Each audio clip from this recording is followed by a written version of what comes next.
మీ phone మీరే use చేస్తున్నారా? లేదా వేరే వాళ్ళా? ఇది హ్యాకింగ్ కాదు, మీరు పర్మిషన్ ఇచ్చిన అటాక్.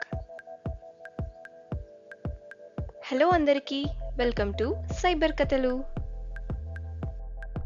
ఒక సినారియో చూద్దాం, క్లియర్గా మనకు అర్థం అవ్వడానికి. అన్నోన్ నెంబర్ నుంచి కాల్ వస్తుంది. బ్యాంక్ నుండి మాట్లాడుతున్నాం సార్ అని అంటారు. కేవైసీ అప్డేట్ చేయాలి, మీకు రీఫండ్ వస్తుంది, లేదా యూపీఐ ఇష్యూ ఉంది, రిజాల్వ్ చేస్తాం అని మాట్లాడతారు. చాలా కాన్ఫిడెంట్గా చెప్తున్నారు, అంతా ప్రొఫెషనల్గా ఉంది. కొంచెం సేపు మిమ్మల్ని నమ్మించాక సార్ ఒక యాప్ ఇన్స్టాల్ చేయండి అని అంటారు. ఆల్రెడీ మీరు నమ్మేసే ఉన్నారు కదా, ప్రాబ్లం ఇమీడియట్గా సాల్వ్ చేస్తామని చెప్తున్నారు. ఇంకేంటి, యాప్ ఇన్స్టాల్ చేస్తారు. వాళ్ళు ఇన్స్టాల్ చేపించే యాప్ రిమోట్ యాక్సెస్ యాప్. వాటి పేర్లు AnyDesk, quick support, TeamViewer ఇలా ఉంటాయి. వీటినే స్క్రీన్ షేర్ యాప్స్ అని అంటారు.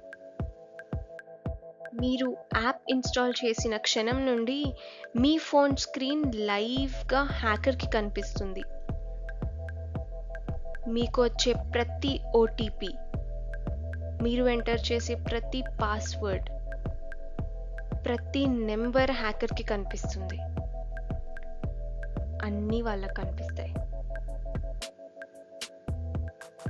చాలా విక్టిమ్స్ చెప్తారు, నేను అసలు ఓటీపీయే చెప్పలేదు అయినా మనీ పోయాయి అని.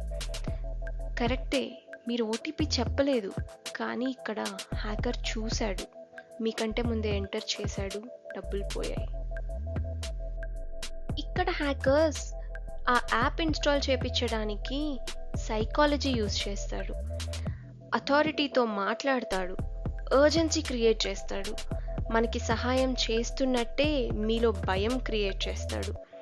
మనం ఆ భయంలో ఆలోచించం, లేదా సహాయం చేస్తున్నారు కదా అని నమ్మేస్తాం. ప్లే స్టోర్, యాప్ స్టోర్ నుండే కదా ఇన్స్టాల్ చేస్తున్నాం అని కూడా నమ్ముతాం. ఒకవేళ మీకే అలాంటి కాల్ వస్తే ఎలా కనుక్కోవాలో చూద్దాం. ఎవరైనా కానీ యాప్ ఇన్స్టాల్ చేయమని, స్క్రీన్ షేర్ చేయమని, ఓటీపీస్ ఎంటర్ చేయమని ఫోన్లో కనుక మిమ్మల్ని గైడ్ చేస్తే అది కన్ఫర్మ్ స్కామే అని నమ్మేయండి. బాగా గుర్తుంచుకోండి, ఏ బ్యాంక్ ఎంప్లాయీ కూడా స్క్రీన్ షేర్ చేయమని అడగరు.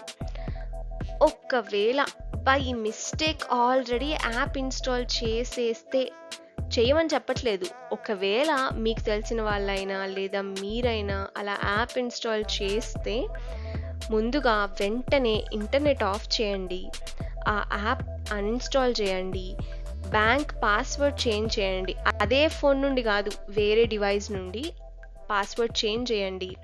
వెంటనే మీ బ్యాంక్కి జరిగిందంతా ఇన్ఫార్మ్ చేయండి. ఇంకొక సైబర్ కథతో మళ్ళీ వస్తాను. అప్పటి వరకు స్టే సైబర్ అవేర్.